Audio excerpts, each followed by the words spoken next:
Banaspati, santet level tertinggi yang bisa membunuh targetnya seketika.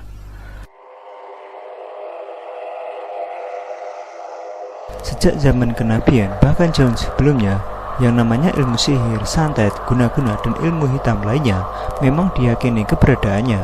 Ilmu gaib yang tak kasat mata ini digunakan untuk mencelakai orang lain dari jarak jauh.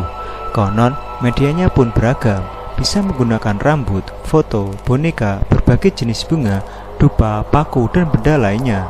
Santet pun ada beragam macamnya, namun yang paling banyak dikenal di kalangan umum adalah santet Banaspati.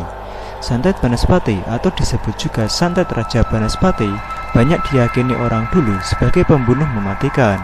Menurut cerita, santet ini adalah jenis yang paling menakutkan.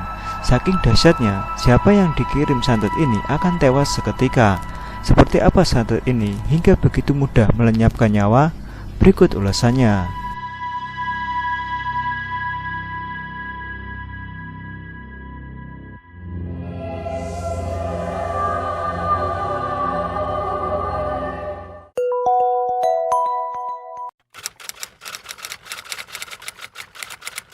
Santet Banaspati membuat korbannya bisa mati seketika.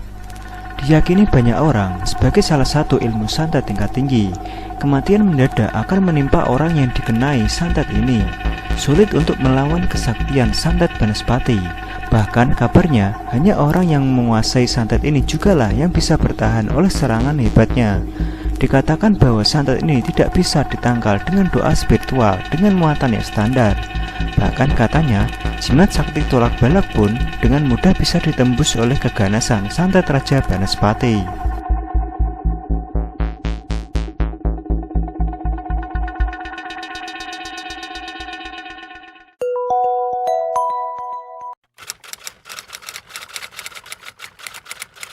Begini santet Banaspati menyerang korbannya. Telur ayam kampung yang keluar pertama kali dari induknya diyakini sebagai media untuk menciptakan santet Banaspati.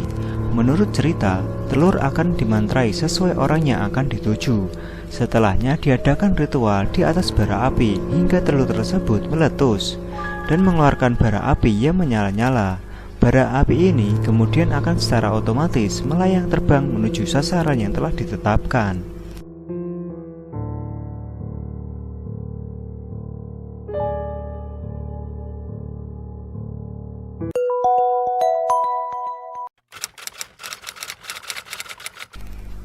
Kepemilikan ilmu santet Banaspati. Di zaman yang gandrung dengan layanan internet, maka akan banyak ditemui situs website atau jejaring sosial yang mengaku sebagai orang yang menguasai santet Banaspati, lantas membuka pengumuman untuk praktek belajar santet Banaspati atau layanan untuk menyantet orang. Keterbukaan ini berbanding terbalik dengan sikap tertutup orang-orang yang konon memiliki ilmu santet Banaspati. Faktanya, santet Banaspati dimiliki orang yang katanya harus melalui 9 tingkatan dengan tahapan ritual yang berat. Karenanya, di zaman dulu saja hanya sedikit orang yang mampu menguasai ilmu ini. Selain dengan ritual, konon santet Banaspati bisa dimiliki oleh keturunan orang yang menguasainya dengan catatan keturunan dengan silsilah yang jelas.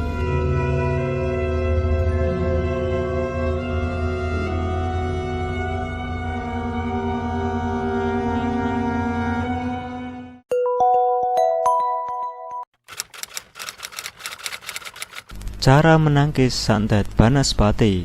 Ada yang beranggapan bahwa santet Banaspati yang menyala-nyala terlihat seperti api akan bisa ditangkal dengan air. Namun, ternyata air tidak mempan untuk menangkal santet Banaspati. Karena pada hakikatnya, api yang menyala bukanlah api biasa yang bisa padam oleh air. Benda yang diyakini bisa menangkal santet Banaspati adalah kapur sirih. Kapur sirih sendiri dapat dibuat dengan merendam batu kapur atau gamping di dalam air selama minimal 1 minggu.